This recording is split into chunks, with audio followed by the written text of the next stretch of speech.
I really wanted to go back in February when they had it at Mohegan, and there were talks of a potential unification bout in boxing. So the politics of both trying to figure out what to do. I put Bellator on the shelf thinking that this was going to be a huge fight for women's boxing, and it never materialized. So when that happened, it was extremely disappointing that I missed my opportunity for Bellator. So when I heard they were coming to New York, it was like I told my manager, just do what you have to do. Get me on that show.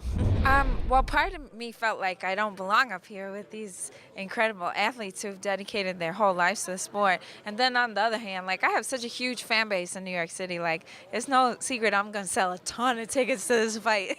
so.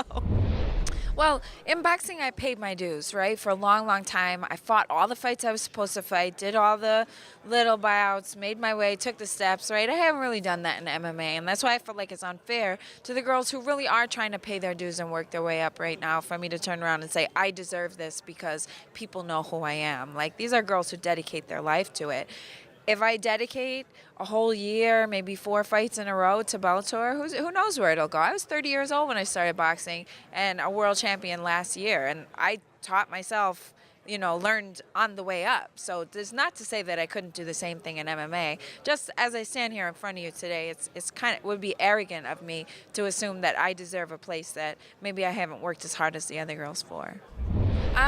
Perhaps. Like, it's hard for me to say what the other girl might feel like because coming into the Garden for the first time, I remember for me, I wasn't nervous. Like, I felt like I had something to prove by being here. Like, I have to put out because I'm on this huge stage. So to say that it's an advantage because I've been here, man, I had my first day here too and I still won.